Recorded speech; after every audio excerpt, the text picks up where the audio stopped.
जरा सी देर में मजमा छूट गया था। नईमा ने कपड़े बदल लिए, चेहरे पे गीली मिट्टी के साथ अपने हाथों से थप्पड़ मारकर चेहरा सुर्ख किया और नीचे अब वो पुलिस वालों को बयान दे रही थी।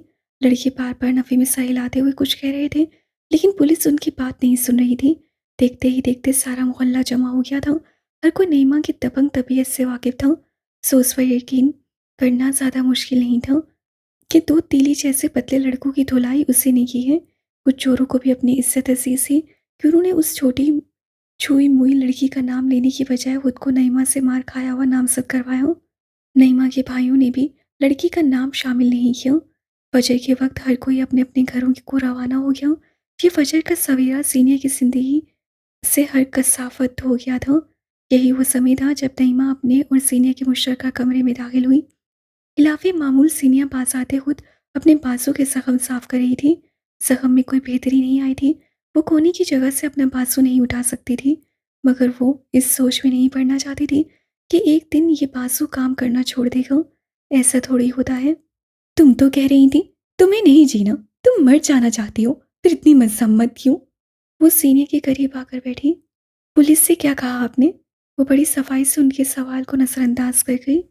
तुम्हें तो नहीं जीना, जिंदगी बेकार थी ना? वो अपना सवाल दोहराते हुए बता रही थी। जब तक वो अब उसके सवाल का जवाब नहीं देगी, नईमा भी उसे अपने सवाल पर डटी रहेगी। जीनिया उसे क्या बताती कि वो जो हर जज्बा भूल चुकी थी, वो क्यों इस कदर तैश में आ गई थी, क्यों उसे वो थप्पड़ इतना बुरा लगा था। जो हम पे एहसान करे हम उसके लिए जान भी दे देते हैं। वफादारी आजकल नापैद है, लेकिन मेरे इलाके में आज भी जिंदा है।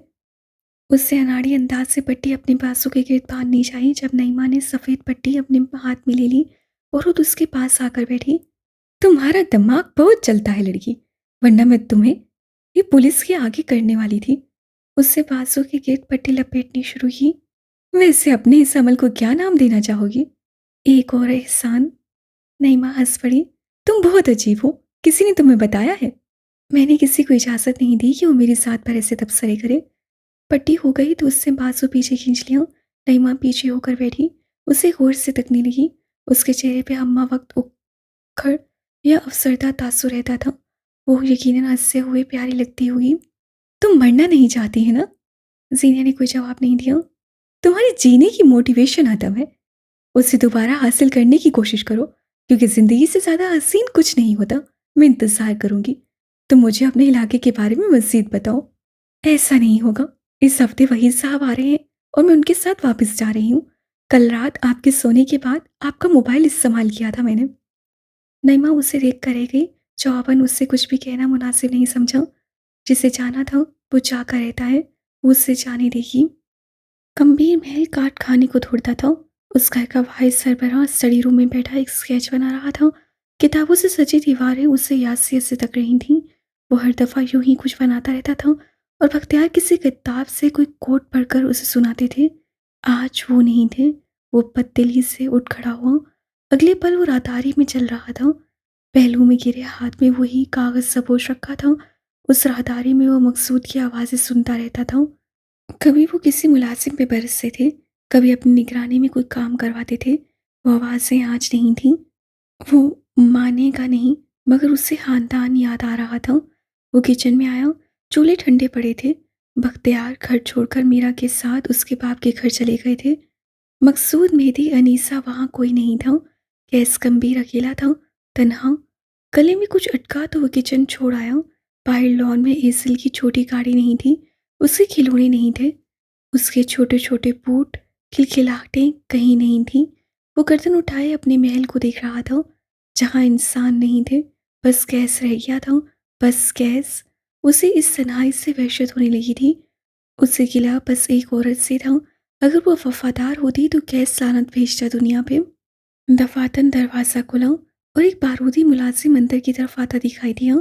गैस के सामने रुककर अदब से सलाम किया। सर, शेज़ल साहिबा आई हैं। कहती हैं आपसे मिले बगैर नहीं जाऊंगी। उसे अंदर भेजो। कहकर वो खुद भी अंदर की तरफ मुड़ गया। वो लॉन्च में आया। स्विच बोर्ड पे हाथ मारकर बत्तियां रोशन की। खुद वो एक सोफे पर आकर बैठा। गर्दन तनी हुई थी और उसकी मुलाकात ही उसके सामने बैठी थी।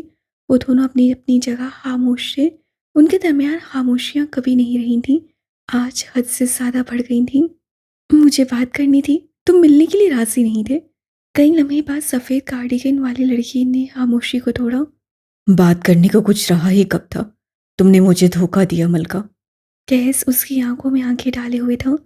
तुम बेएतबार था। तुम बहुत कुछ जानती थी, लेकिन तुमने मुझे कभी कुछ नहीं बताया। ये हमारी चॉइस थी, हम दोनों, बल्कि हम तीनों में से कोई भी इस बात का पाबंद नहीं था कि हम एक दूसरे की मदद करें। उससे लगी लिपटी पहले कब रखी थी जो अब रख थी। लेकिन हम करते थे। मैंने की थी। ये तुम्हारा अपना फैसला था, मैंने कभी तुमसे ऐसा कुछ नहीं कहा था। कहा था क्या? यानी तुम एक लम्हे के अंदर मेरी रियासतें और मेरा एहसान रद्दी कर दोगी? तुम ये नहीं कह सकते कैस, क्योंकि हमने हमेशा फेवर्स दी हैं। कभी ये नहीं हुआ कि हम तीनों ने एक दूसरे के लिए पहाड़ सर कर लिए हों और एक दूसरे को बताया भी ना हो। हमने हमेशा एक मतलबी ताल्लुक रखा। उसके लहजे में तंज की आमाइश थी। कैस चुपचाप उसे देखता रहा। तुमने शायद ना किया हो, लेकिन मैंने सब किया है। आज तुम आज़ाद हो, वरना बराक हनीफ के पेंट हाउस में किस हैसियत से रह रही होती तुम जानती हो। मैं इन लंबे किस्सों में नहीं पढ़ना चाहती।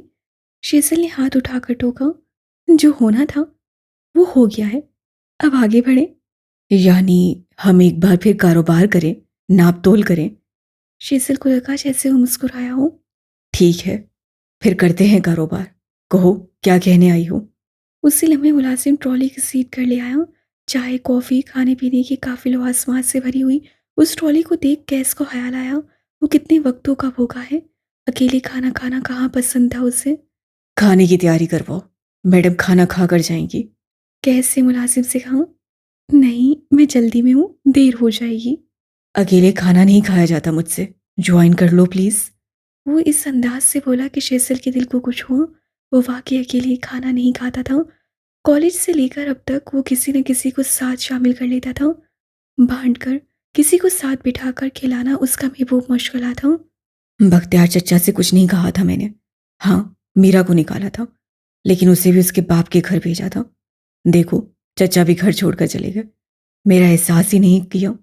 वो ऐसे शिकवा कर रहा था जैसे शेजल और उसके दरमियान कुछ आया ही ना हो।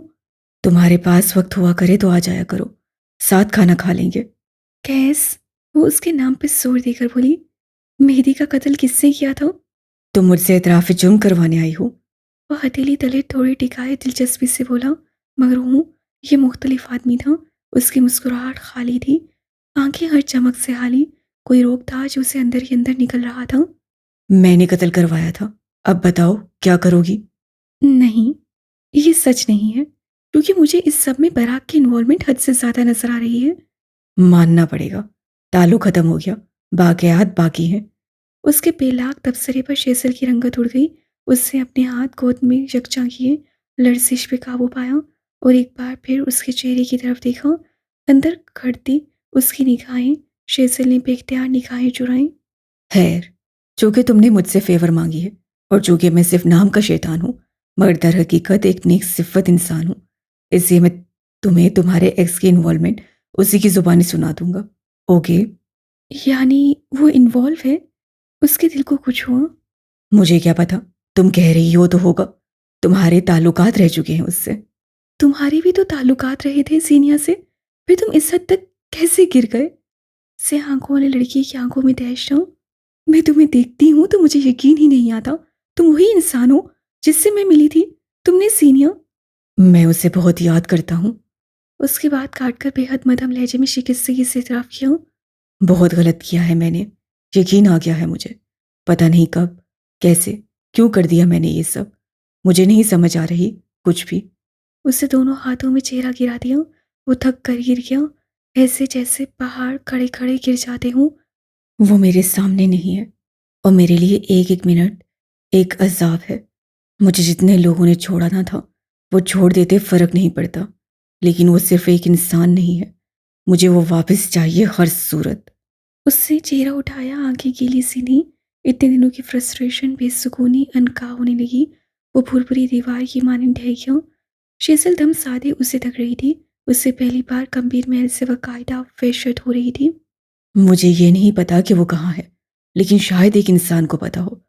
उससे लाख इख्तलाफ सही, मैं उसे वापस लाऊंगा ताकि वो उसे वापस लाए, जिसके बगैर मैं नहीं। वो इंसान कौन है? आगे को होकर उससे सवाल किया। वही जिसे रास्तों का इल्म है। मेहदी? उसकी आवाज़ किसी खाई से आती थी। यानी रहबर। कैसे अस्बात में सर हिलाते हुए कहा। शीतल कुछ कह ही ना सकी।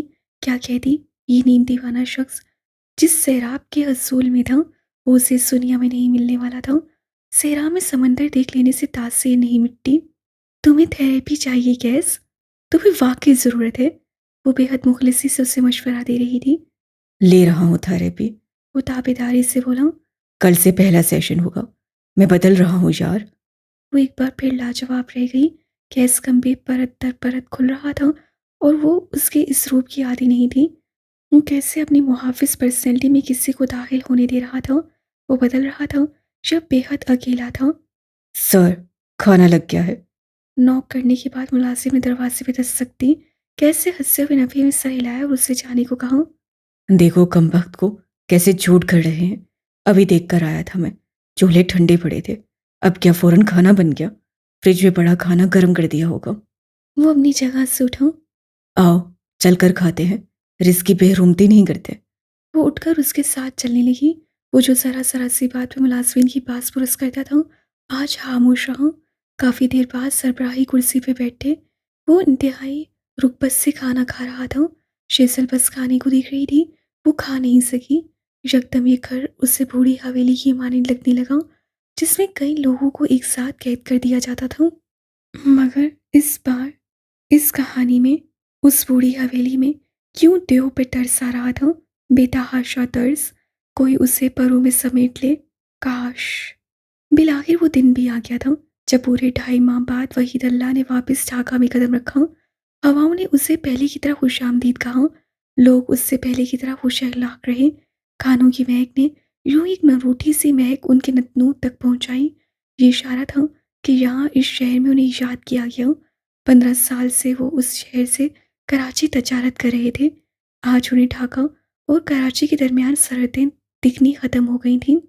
आज उनके कराची जितने ताल्लुकात और रिश्ते यहाँ भी थे। राशिदी हाउस के बाहर खड़ी एक टैक्सी में कुछ सामान रखा जा रहा था। खिड़की में खड़ी सीनिया हाकिम के चेहरे पे अगर खुशी नहीं थी तो गम भी नहीं था। मुल्क वापस जाना हर एक के वक्त का हिस्सा नहीं होता, मगर उससे अपना वक्त खुद लिखना था अपने हाथों से। उसे यहाँ से निजात मिल रही थी। तुम बहुत ढीठ हो जोहरा। सीनिया उससे बगैर लब हिलाए तिस्सी की। बजाय इसके कि तुम ये मान लो कि तुम्हारे आधे खानदान ने तुम्हारे यहाँ पहुंचाने के लिए कितनी कुर्बानियां दी हैं, तुम हर शहर से नजर चुराकर भाग रही हो। ये कुर्बानी नहीं, पीछा छुड़ाना था। मैंने ऐसा कुछ मांगा नहीं था। नईमा गहरी सांस भर कर रह गई। उसकी सभी पेशानी पे तफक्कुर की लकीरें थीं। वक्त हमेशा एक सा नहीं रहता जोहरा। जिस इंसान ने हुकूमत की हो उसे तख्त दे लिया जाता है। जिससे मोहब्बतें देखी हो उसे खाली दामन कर दिया जाता है। ये इम्तिहान होता है। इंसानों को इस इम्तिहान पे खरा उतरना होता है। हर इंसान के साथ ऐसा नहीं होता। कुछ इंसान ये सब डिजर्व नहीं करते। हजरत आदम तक जन्नत से निकाले गए थे, क्या वो ये सब डिजर्व करते थे? क्या वो अल्लाह को अजीज नहीं थे? बंगाली रुत उसकी चेहरे पे उतर आई थी। जीनिया ने उन्हें एक अलग। मैंने इंसानों को परखा है, वक्त को देखा और झेला है। मैं जानती हूँ लोग कैसे होते हैं। मैं ये नहीं कह रही कि इसी घर में रहो। वल्लाह मैं चाहती हूँ तुम कहीं चली जाओ ताकि मुझ पे ज़्यादा जिम्मेदारियां ना आए। लेकिन मैं ये भी चाहती हूँ कि तुम एक ऑनरेबल जिंदगी गुजारो। जीनिया उनके आखिरी अल्फाज से थम सी गई। काफ़ी देर बाद वो हल्की सी आवाज़ से बोली, मेरे बारे में सोच रही हैं? नहीं, मैं इतनी अजीम नहीं हूँ। लेकिन मैंने देखा है तुम्हारी बहन भाई ने तुम्हारे लिए बहुत कुर्बानी दी है। वो रायगां चली जाएगी। मेरी तलाक के वक्त मेरे बहन भाई मेरे साथ नहीं थे, क्योंकि उनको लगता था सबको अपने मसले खुद फिक्स करने होते हैं। अगर कोई मेरे साथ होता तो नईमा अरशदी एक मुख्तलिफ इंसान होती। जीनिया जवाबन कुछ नहीं बोली। वहीद अल्लाह ने हाथ हिलाकर उसे नीचे बुलाया। वो फौरन अपना बैग उठाकर कमरे की चौखट पार कर गई। नईमा उसे जाते हुए देखती रही। आने वालों ने जाना ही होता है, ये तो तय है। तीसरी मंजिल से पहली मंजिल की तरफ जाते हुए उसे एहसास हो कि आज स्याह मार्बल की वो सीढ़ियाँ मामूल से हटकर साफ थीं।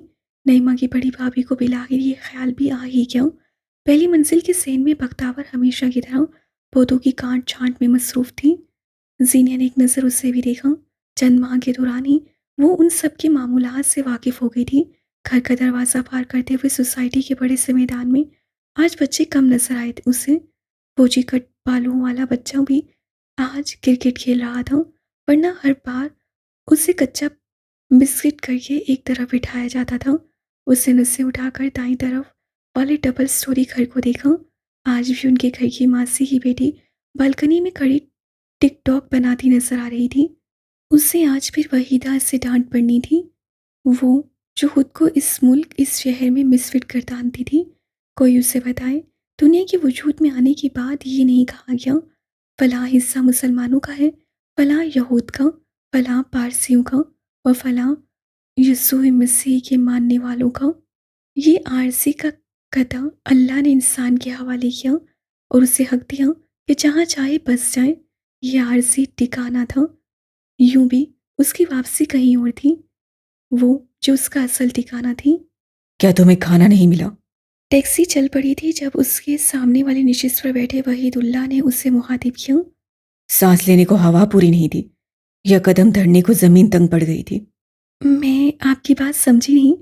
तुम्हारी वापसी सिर्फ इन 3 बुनियादों पर होनी चाहिए थी, लेकिन अगर ये सब मिल गया तो ये खुदगर्जी है जो तुम्हें वापस ले जा रही है। अगर आपको उठाकर किसी दूसरे मुल्क गैर लोगों के दरमियान भेज दिया जाए, तब मैं आपसे पूछूंगी क्या खुदगर्जी है और क्या है अपने असल की तरफ वापसी। मैं कई कई दिन समुद्री सफर में अपनों से दूर गैर मुल्क में रहता हूँ, क्योंकि इस दौरान मुझे मेरा रिस्क मिलता है। ये मेरा असल है। तुम्हारा असल क्या है? वो जेब में अटकी ऐनक के शीशे टिश्यू से साफ करते हुए पूछ रहे थे। सीनिया से कोई जवाब ना बन पड़ा। तुम्हारा असल है नाशुक्रापन, खुदगर्जी, हालात से फरार, ढिठाई। तुम रिश्तों की कदर नहीं करती। तुम किसी चील की तरह अपने करीबी लोगों को नोचती हो क्योंकि तुम्हें लगता है ये तुम्हारा हक है। गुस्से से उसके हाथ की मुट्ठी भींच गई। अल्फाज सही नहीं थे, मगर उन्हें पहली दफ़ा कहने वाला वो था जो बोलता था तो हवाएं रुक कर सुनती नहीं। अब जा चुके की याद एक बार फिर हवा में रच बस गई। वो बेचारा अफसर तुम्हारे लिए पेशियां भुगता रहा है। तुम्हारी दोस्त मीडिया और पुलिस के जवाब दे देकर हलकान हो गई है। तुम्हारा भाई पागलों की तरह तुम्हें ढूंढ रहा है, लोगों की गिरबान पकड़ रहा है, और तुम। उन्होंने साफ ऐनक आंखों पे चढ़ाई। अब ढाका साफ और वाज़ेह दिख रहा था, मगर सिर्फ उन्हें। अब भी नशिश वाली लड़की के लिए ढाका मज़ीद धुंधला हो गया था। तुम जानती हो तुम यहां से क्यों जा रही हो? क्यों? वो लहजे की नमी पर काबू पाते हुए पूछ बैठी। क्योंकि तुम घबराती हो। तुम्हारी जिंदगी का जायचा देख आया हूं। हर दौर में तुम्हारे साथ लोग खड़े थे। अब अकेली हो और अंदर से तुम आम मिडिल क्लास लड़की हो जिसे सहारे चाहिए थे, नहीं मिल सके, जो शहजादे के इंतजार में है कि वो कब कांच का जूता लेकर आएगा और उसे तुम्हारे पैरों की जीनत बनाएगा। गाड़ी बोर्ड से जरा फांसी पर आकर रुकी, मगर शोर ऐसा था कि यहाँ तक कान के पर्दे फट्टे महसूस हो रहे थे। सीनियर उसे वहीदुल्ला को सुन रही थी, बाकी सारी आवाज़ें गैर मायनी थीं। वहीदुल्ला गाड़ी से बाहर निकल आए। सीनियर बैग सीने से दबोचे वहीं बैठी रही। क्या करने जा रही थी वो? क्या थी उसकी ज़िंदगी? या वो वाकई नहीं जीना चाहती, या वो कोशिश से डर रही है? मसाइल से पहले उसके पास हल आते थे, फिर आज क्यों वो तरद्दुद का शिकार थी? एक फैसला, सिर्फ एक फैसला करने में वो इतनी मुताम्मिल क्यों थी? क्या था जो उस मुल्क में उसका मुंतज़िर था? कुछ भी तो नहीं। बाहर आ जाओ जीनिया हाकिम। वो गोया करंट खाकर सीधी हुई। ये नाम, उसे इस नाम से खौफ आया। और किसी ने सुन लिया, कोई इस नाम से वाकिफ हुआ तो। वो उसी तरह हरासा निगाहों से आसपास देखते हुए बाहर निकल आई। चंद पल बाद वो वहीदुल्ला के साथ लोगों के दरमियान रास्ते बनाने की कोशिश कर रही थी, और उसे एहसास हुआ ये काम मुश्किल था। ढाका की रश में रास्ते बनाना बहुत मुश्किल था। समंदर किनारे कई बहरी जहाज खड़े थे, लोग चढ़ते उतरते दिखाई दे रहे थे। जीनिया की निगाहें भटक कर उन 3 जहाज़ों पे जाकर अटक गईं जिनसे रोशनी फूट रही थी। वो तीनों 3 मंजिला फेरी जहाज़ थे जिन पे ढाका के समंदर के चक्कर लगवाए जाते थे। मुकामी ज़ुबान में उनके माथे पे उनका नाम दर्ज था, और लोग चढ़ते हुए दिखाई दे रहे थे। एक तरफ गोलगप्पे, बिरयानी और कई खाने पीने की अशिया बेचने वाले लोग खड़े थे। सब यकदम गैर लगना बंद क्यों हो गया था, उसे समझ नहीं आया। हम कितनी देर में निकलेंगे? जानती हो, मैं आज तक सोचता हूँ, शहजादे ने आखिर शहजादी को कांच का जूता क्यों पहनाया? उस शोर में उनकी आवाज़ और उस बेतुकी की बात पे सीनियाँ उलझ गई। जूता टूट जाता तो शहजादी के पाँव जख्मी हो सकते थे, और शहजादी को बस अपनी परवाह थी। वो बस अपनी मोहब्बत में उसे लेने आया था। अगर उसकी जगह शहजादी का बाप होता तो वो चाहे उसे टाट का जूता देता, लेकिन पायदार और नरम जूता ना देता। सारे के सारे ढाका ने मुंह पे उंगली रखकर सकूत इख्तियार कर लिया। सीनिया ने अगला सांस तक रोक लिया। बाप को औलाद की फिक्र होती है, इसलिए उसे सख्त जूती देता है, जो उसे गर्मी सर्दी धूप से बचाती ही साथ उसे ये सबक भी देती है कि एक रोज इस जूती की जगह उसे नर्म जूती पहननी है। बाप दूर अंदेश होता है। शहजादी की जगह अगर बाप होता तो शहजादी को महज अपने साथ लेकर नहीं जाता, वो उसे अपने तक आने का रास्ता दिखाता। इस दुनिया में जो कुर्बानी एक बाप दे सकता है वो कोई नहीं दे सकता। सुनहरी आंखें एक नुक्ते पे साकी थी। वहीदुल्ला समंदर को देखते हुए कह रहा था, वो किसी को नहीं देख सकी। ये जिंदगी मुश्किल है, लेकिन इसे तुम्हारे लिए तुम्हारे बाप ने चुना है, किसी बशर ने नहीं, किसी कैस गंभीर, किसी मेहदी ने नहीं। वो बेदम हो गई, बेसांस, खाली। उसे तुम पे इत्बार और नाज था। उसे लगा था तुम सब झेल सकती हो, तुम जगह बना सकती हो और मसाइल के हल भी निकाल सकती हो, लेकिन बेचारा। उसने तासुब से गर्दन दाएं बाएं हिलाई। शायद उसे मालूम नहीं, शहजादी अब किसी शहजादे की राहें देखने लगी है। वो पीछे की तरफ कदम ले रही थी। उसका चेहरा वो नहीं रहा था जिसके साथ वो आई थी। वहीदुल्ला उसके पीछे नहीं गया। सीनियर मेकान की अंदाज से बोर्ड के बाहर खड़ी टैक्सियों की तरफ गई। उसे सोसाइटी का नाम कहा और ड्राइवर ने गाड़ी चला दी। गाड़ी वहीं आकर रुकी जिस जगह को वो पीछे छोड़कर गई थी। वो किसी मायूस अंदाज से घर की तरफ आई। नई मार्शरी ने उसके लिए दरवाज़ा खोला। सामने सीनिया हाकिम थी। उसके चेहरे पे हैरत नहीं थी, मगर कुछ अजीब सा था। जोहरा तुम? जोहरा मद्दीन। उससे एक एक लफ्ज़ पर जोर दिया। ये मेरा नाम है।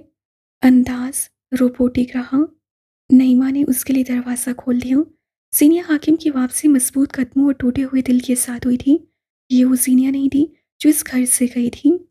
सफ़ेद कमरे में शीशा आंखों के आगे लगाए, शर्ट से हाली बालों से बेदाग, मगर जख्मी सीने को देखते हुए उससे कितना वक्त गुजार दिया था खबर नहीं हो सकी।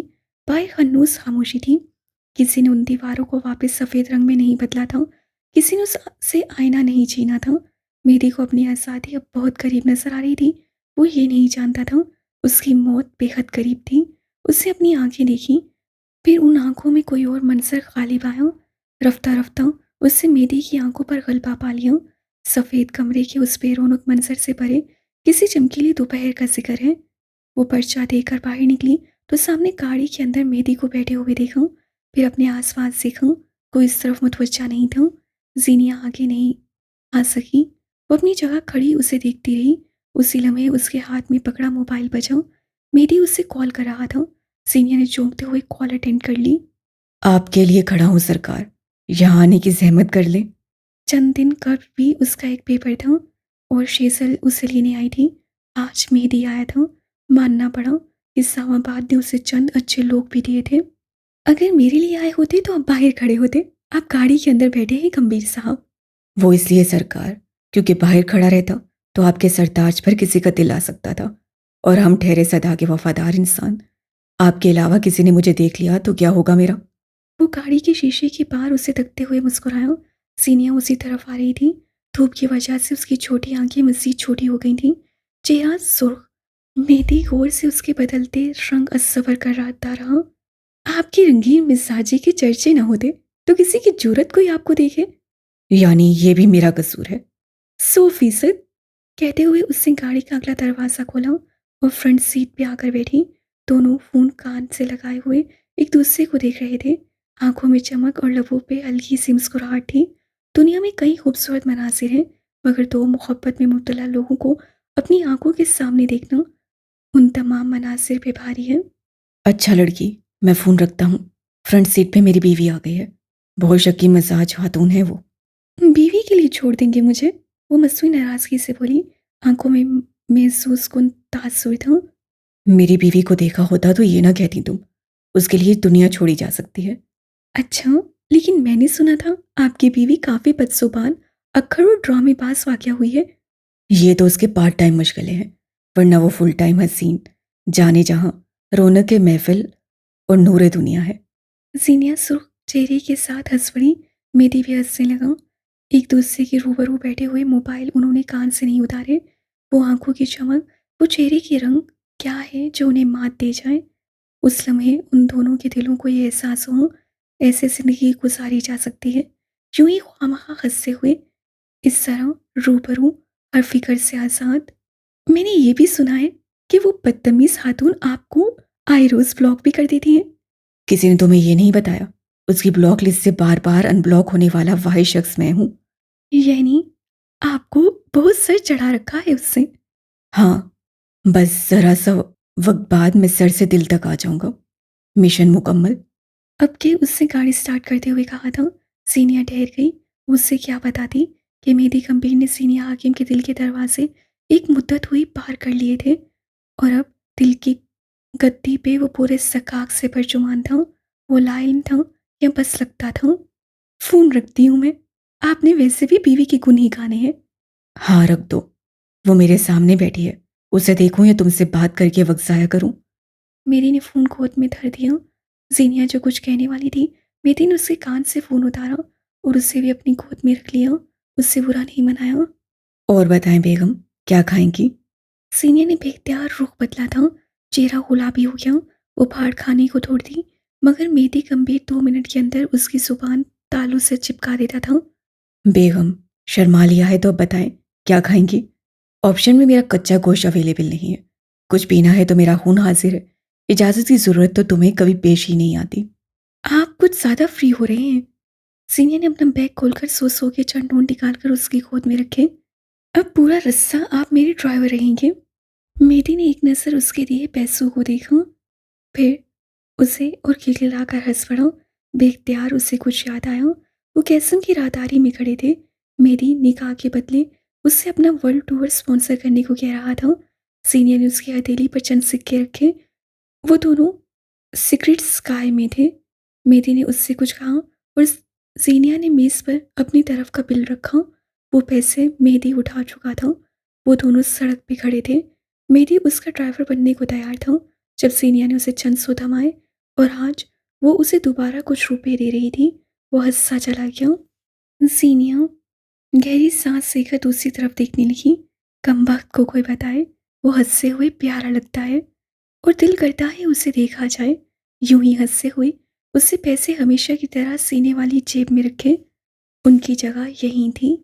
मैडम, आप बहुत खूबसूरत हैं। क्या ड्राइवर को थोड़ा फ्लर्ट करने का हक है? नहीं, मेरा एक अदद शोहर है और वो कहता है सीनिया हाकिम से फ्लर्ट नहीं किया जा सकता। उससे अपना मोबाइल मेहदी की गोद से उठाते हुए वो कहा। सरकार, यूँ ना करें। दिल बहुत कमज़ोर है मेरा। मैंने रुखसती करवा लेनी है। जीने ने पलटकर घूर कर उसे देखा। मेरी की चलती जुबान को ब्रेक लगी। वो बालों में हाथ फेर कर हल्का सा मुस्कुराया। सीनिया यूं ही उसे ठंडी नजरों से देखती रही। आँखों से ब्लॉक होने का कोई ऑप्शन नहीं होता क्या सरकार? थोड़ी देर ब्लॉक कर दें। डर लग रहा है। वो ऐसी मासूमियत से बोला कि सीनिया ने मुस्कुराहट दबाते हुए रुख मोड़ लिया। ये आदमी, उसकी बातें, उसकी संगत, वो सीनिया हाकिम को अंदर तक सरशार कर सकता था। मंजर दोवे में तकलील हो गया और हकीकत नजर आई। वो हकीकत जिसमें वो नहीं थी। वो इत्फाक बनकर आई थी। मुहाफिज खुद बनी, मरहम कुदरत की तरफ से और मोहब्बत, उससे मोहब्बत वक्त की तरफ से मेहदी गंभीर के दिल पे नक्श कर दी गई। एक ऐसा नक्श जिसे वो काबिल ताज़ीम समझता था। दरवाज़ा चर की आवाज़ के साथ और खुलता चला गया। ज़रकौन सपाट चेहरे के साथ अंदर दाखिल हुआ। उसकी आंखें बेतासुर थीं और लब सीधी लकीर में बंद। चेहरे पे सपाट तासुर था। मेहदी ने उसे देखा और उससे बेख्तियार कुछ गलत होने का एहसास हुआ। सरकौन के हाथ पे जंजीर बंधी थी जिसे अब वो कलाई पे लपेट रहा था। मेहदी धीरे धीरे पीछे होने लगा। आईने पे उसकी गिरफ्त सख्त हुई।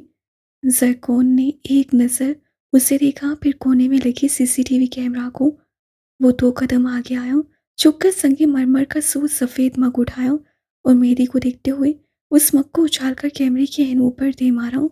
इस्लामाबाद के उस रईस के लिए उस सफ़ेद कमरे का मंज़र ब्लॉक हो गया, ख़त्म हो गया। सिंगार मेज़ के सामने खड़े किसी स्पेशल मुलाकात के लिए तैयार होते बराक हनीफ के लबों पर कर्व सदा तबस्सुम उभरा। मैं ऐसा नहीं चाहता था, लेकिन किस्मत के लिखे के आगे हम सब बेबस हैं। शाने उचकाए और अपने ऊपर परफ्यूम का छिड़काव किया। जाने वालों पे क्या रोना। मैं तुम्हें बहुत मिस करूंगा मेहदी, और मैं यूं ही नहीं कह रहा हूँ। हम इतने दिन आपस में लड़ते रहे, झगड़ते रहे, लेकिन हमने एक बार भी बैठकर बात नहीं की।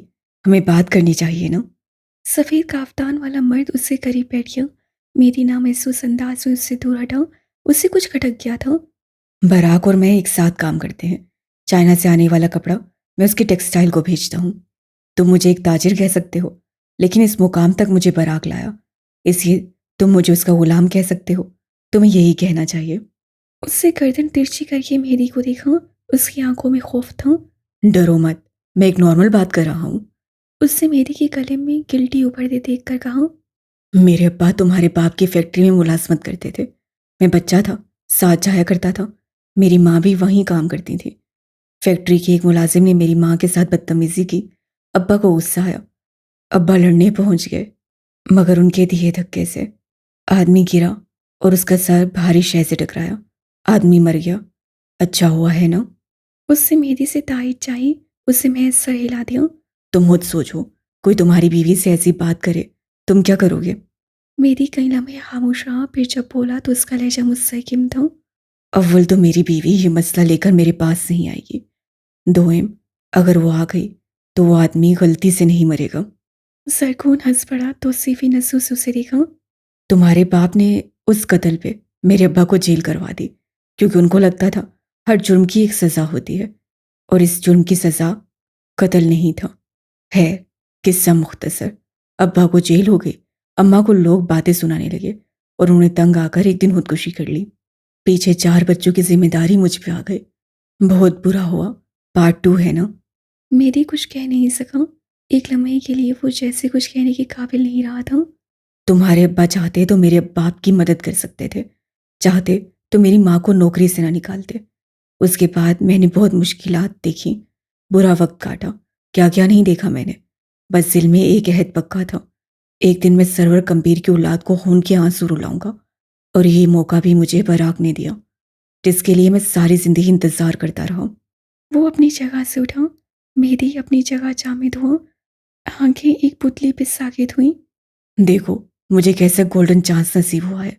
वो मुस्कुराया। अपनी मौत के लिए तैयार हो। मुझे मारने की कोशिश भी मत करना, जिंदा काट दूंगा। वो उंगली उठाकर उससे वार्न कर गया। सरकोन ने हाथ पे लिपेटी चेन खोली। चंद सानिये मेरी को दिखता रहा, फिर एक जोरदार थप्पड़ उसके चेहरे पे दे मारा। उसकी गर्दन तक टेढ़ी हो गई, मगर तैश ऐसा था कि उससे उठकर वैसा ही थप्पड़ सरकोन को मारा।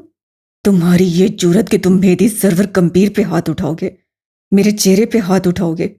वो गुर्राते हुए उस पर झपटा, मगर सरकोन ने उसकी कोहनी पकड़कर उसे मरोड़ा और पीछे तक ले गया। उसकी कमर पे घुटना दे मारा। वो गिर पड़ा। उसी लम्हे सरकोन ने कलाई पे लिपटी जंजीर उसकी गर्दन पे बांध दी और दबाव बढ़ाया दिया। उसी पल उसके कान में लगे एक आले में कोई आवाज़ गूंजी। जरकौन, उसे मत मारना। मेरी कम्पीर को जिंदा छोड़ो। उसे हाथ भी मत लगाना। तुम सुन रहे हो। फूली सांसों के दरमियान बराक हनीफ कह रहा था। जरकोन की गिरफ्त उसके गले पे एक लम्हे को हल्की हुई, मगर अगले ही लम्हे कुछ सोचते हुए गिरफ्त बढ़ा चुका था। वो इस एक चांस को साया नहीं कर सकता था, किसी कीमत पे नहीं। सफ़ेद कमरे के इस असीर के लिए मौत पंजे फैलाए खड़ी थी, और वो बहुत जल्द उनमें जकड़ा जाने वाला था। यहां से कब जा सकते हैं हम। बदमज़गी से कहते हुए सेगम मीर बशर हाकिम के पास आकर बैठा। वो जो बेड पे बैठा बेमकसद उंगलियां चला रहा था, कोफ से मोबाइल एक तरफ फेंका। FIR है हम पे। केस चल रहे हैं। तुम्हें लगता है हमारी जान इतनी जल्दी खुलासी हो सकती है। मैं थक गया हूँ। यूनिवर्सिटी का अलग से ज़ाया हो रहा है। नॉर्मल जिंदगी की तरफ कब पलटेंगे हम। अब हमारे लिए नॉर्मल जिंदगी नहीं है। वो रंज से बोला। ये मैंने क्या कर दिया है। वो बेख्तियार उठ खड़ा हुआ और कमरे में चक्कर काटने लगा। मैं इतना अकल से पैदल कब हुआ कि अपनी ही बहन को इतनी बड़ी मुसीबत में डाल दिया। मैं सिर्फ और सिर्फ उसे प्रोटेक्ट करना चाह रहा था। बशर जहनी बच्ची नहीं है, और जो सब उसने देखा है उसने यकीनन उस पे गहरा असर छोड़ा होगा। अगर उसे हमसे राब्ता करना हुआ तो दुनिया की कोई ताकत उसे रोक नहीं सकती। ये तुम भी जानते हो। हाथ बंधे हुए हैं हमारे। पुलिस में हम नहीं जा सकते, मीडिया पे हम कुछ नहीं कह सकते। अगर तुमने बार बार उससे मिलने की कोशिश की तो जानते हो क्या होगा? तुम अपने हाथों से ज़ैनी की महफूज पनाह का ख़त्म कर दोगे। अगर वाकई ऐसा करना चाहते हो तो ठीक है, जाओ करो। बशर के चेहरे पे इस शराब था। वो कई दिनों से बेचैन था और अगले कई दिनों तक यूं ही रहने वाला था। वक्त उस पे मेहरबान नहीं था। अगले कई माह उस साल नहीं होने वाला था। अगर वाकई अपनी गलती सुधारना चाहते हो तो एक तरीका है। बशर ने गर्दन तिरछी करके उसे देखा। सेगम के गले में गिल्टी ऊपर कर मधुम हुई। तुमने गलत काम किया, जो कि तुम्हारी तरफ से सही था। लेकिन गलत काम हो जाए तो उसे सही करने के दो तरीके होते हैं। या तो उस काम को सही करो, चाहे जिस तरह करना पड़े, या फिर उसकी जगह एक दुरुस्त काम करो। तुम लोगों ने हमेशा ज़ैनी पे तवज्जो दी। तुम्हारी छोटी बहन भी तो है। उसके सिर पर दोनों मर्दों के कान सुर्ख हुए थे। बशर लब भींच गया। उसका ये बहनोई कुछ ज्यादा फ्री होता था। तुम हमारे घर के मामलात में मत बोलो। इतनी गैरत किस बात की दिखा रहे हो? ठीक है तुम्हारी बहन है, लेकिन मेरी मंगेतर भी तो है। वो चिढ़ थोड़ा। उसे मेडिकल का टेस्ट देना था। कुछ दिन बाद आखिरी तारीख है। उसका करियर ऐसे ही डुबो दोगे क्योंकि तुम्हारे घर की एक लड़की की वजह से मसाइल हुए तो दूसरी को भी उसका हर्जाना भुगतना पड़ेगा। ये गलत है, ऐसा नहीं होना चाहिए, है ना? बहन है वो मेरी, गाफिल नहीं हूँ उससे। लेकिन ये सही वक्त नहीं है। मैं कुछ माह बाद उसके लिए कोशिश करूंगा, लेकिन इस वक्त तुम देख रहे हो मैं वैसे ही मसाइल का शिकार हूँ। बशर नरम पड़ गया। जानता था सेगम यूं ही पेपर की नहीं उड़ा रहा। उसे भी खूंज की परवाह थी। अगर इस वक्त मैंने उसके लिए बात की तो सारा खानदान मेरे खिलाफ हो जाएगा। तुमने एक बार पहले भी इसी खानदान के लिए कुछ किया था, जो अब तक एक तलवार की तरह तुम्हारे सर पे लटक रहा है। अब एक बार फिर वही तारीख दोहराना चाहते हो तो ठीक है, लेकिन मेरी एक बात सुन लो बशर। वो उठा और उसके सामने आकर खड़ा हुआ। अगर तुमने उसे सपोर्ट नहीं किया तो मैं करूंगा। अभी हक नहीं है मेरे पास, लेकिन नाना जान मेरा निकाह उससे करवाने में ज़्यादा वक्त नहीं लेंगे। तुम अपनी बहन के लिए कुछ कर लो, वरना मैं अपनी बीवी के लिए बहुत कुछ करूंगा। वो बशर की आंखों में आंखें डाले खड़ा था। ऐन मुमकिन था कि वो सेगम का गला पकड़ लेता, मगर है। ज़्यादा बकवास करने लगी हो तुम। जुबान संभाल कर बात किया करो। उसे झिड़क कर वो दोबारा पलंग पे आकर बैठा। परेशानी और तशवीश ने एक बार फिर घेरा तंग किया और उसकी उंगलियों ने मेकान के अंदाज में सफ़र का नंबर मिलाया। दरवाजे की तरफ जाते जाते सेगम रुका। बालों में हाथ फेरा और एक बार फिर बशर को देखा। इतने फ्री हो लिए हैं तो थोड़ा और हो जाते हैं। 15 दिन बाद टेस्ट है, जो करना है जल्दी करो। बशर ने चुप कर जूता हाथ में लिया और उसकी तरफ उछाला, मगर वो दरवाजे से किसी छलावे की तरह गायब हो चुका था। उसके इस तरह भागने पे बशर हल्का सा मुस्कुराया, फिर अपने मोबाइल को कान से लगाया। कुछ वक्त बाद वो गूंज हाकिम से कह रहा था। अपनी तैयारी कर लो, बैग वगैरह पैक करके रखो। मैं किसी भी वक्त आऊँगा, हम कोएटा जा रहे हैं। गंभीर महल के लॉन में आज मामूल से जरा हटकर आंखों में चमक पैदा करने वाली रोशनियां थीं। मुस्ततील मेज पे सफ़ेद कपड़ा बिछा था। स्टैंड पे कैंडल्स सजी थीं, जिनसे मोम कतरा कतरा पिघल कर वक्त के गुजरने की शहादत पेश कर रहा था। सरबराही कुर्सी पे कैस गंभीर बैठा था। खाकी रंग के हाई नेक स्वेटर के ऊपर सफ़ेद जैकेट और खाकी पैंट पहने वो आज अलग से तैयार था। घड़ी के डायल में आसमान की नीलाहट का मंजर उभर रहा था। घर के अंदर से अंगेज खुशबुएं यहाँ तक आ रही थीं। उन्हीं खुशबुओं के दरमियान उसे वो खुशबू याद आई, जिससे भूलने में उसे सदियां लगने वाली थीं। कोई खुशबू उस एक खुशबू का मुकाबला नहीं कर सकती थी। वो एक औरत गैस के लिए आधी दुनिया की हैसियत रखती थी। वो कैसम का मसरूफ सा दिन था। डिज़ाइनर्स चेहरे पे बेजारी और मसरूफियत लिए राहदारियों में ज़हूर पसीर होते और फिर गायब होने लगते। कैस गंभीर सुबह का अब दोपहर में किसी मीटिंग से लौटा था और अब उसका इरादा लंच का था, लेकिन हदीबा ने उसकी खुशी गारत कर दी, क्योंकि उसका लंच भी प्लान था। उसका शेड्यूल सुनकर सर हिलाते हुए वो ऑफिस की तरफ बढ़ रहा था, जब शीशे के स्टूडियो के पार उससे सीनियर को कुछ मलबूसात की तस्वीर उतारते देखा। कैस उसी तरफ चला आया। हदीबा उसके साथ थी। ये कलेक्शन किसने बाहर निकाली? तुमसे किसने कहा इसकी फोटोग्राफी करनी है? वो कर जाऊं, मगर एक मानूस सी खुशबू पाकर ठहर गया। मेज पे सीने का खाना खुला रखा था। आलू के कतले, साथ तली हुई भिंडियाँ, उसकी भूख चमकी। मुझे ये काम अफशा ने दिया था बॉस।